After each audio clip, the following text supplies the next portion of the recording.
এখন তো মাঠ বানাতে হুট করে পারবো না, সময় সাপেক্ষ ব্যাপার।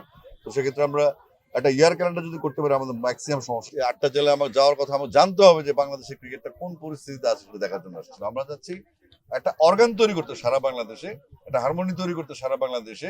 আমাদের এটাও জানতে হবে যে আমাদের যে সম্পদ সীমিত, সেটার প্রপার ইউটিলাইজটা করতে হবে। তো আমরা খেলা যেটাই হোক সেটা আমাদেরই খেলা।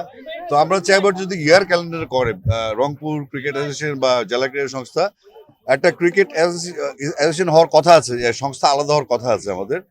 তো আমরা চাইবো একটা ইয়ার ক্যালেন্ডার, এটা জেলা ক্রীড়া সংস্থার হোক, বিসিবির হোক, কিংবা বাফুফের হোক, বা অন্যান্য অ্যাথলেটিক্স যে কোনো ফেডারেশনের হোক, একটা ইয়ার ক্যালেন্ডার হলে যেটা সুবিধা হবে, আপনি মাঠের বরাদ্দ নিয়ে কোনো ক্যাওস থাকবে না।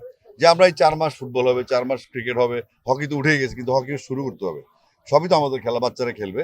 তো সেক্ষেত্রে আমি মনে করি যে মাঠের যেই সংখ্যা আছে সেটা আমরা যদি প্রপার ইউটিলাইজ করতে পারি। এখন তো মাঠ বানাতে হুট করে পারবো না, সময় সাপেক্ষ ব্যাপার।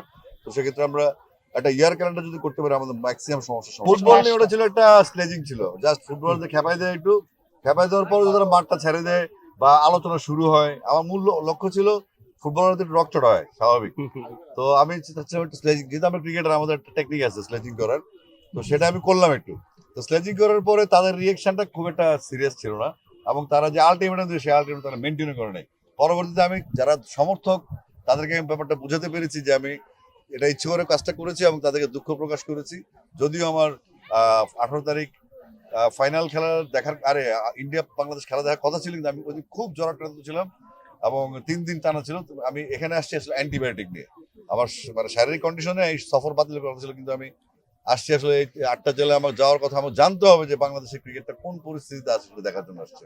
প্রথমত হচ্ছে এটা টুর্নামেন্টের জন্য কতটুকু ফিট আমরা জেনে গেলাম আজকে, এবং টুর্নামেন্ট হলে আবার অন্যান্য ফ্যাসিলিটিস গুলো, যা বাচ্চাদের প্র্যাকটিস বা লোকাল ক্রিকেট হুমকির মুখে পড়ে, কিন্তু দেখা গেল ডিস্ট্রিক্ট ক্রিকেট হচ্ছে আপনাদের বাচ্চারা খেলতে পারছে না। তো আমাদের মূল টার্গেট থাকবে আমাদের যে এজ লেভেল, বাচ্চারা কি চায়, পার্টিসিপেশন চায়, খেলতে চায়, দৌড়াদৌড়ি করতে চায়।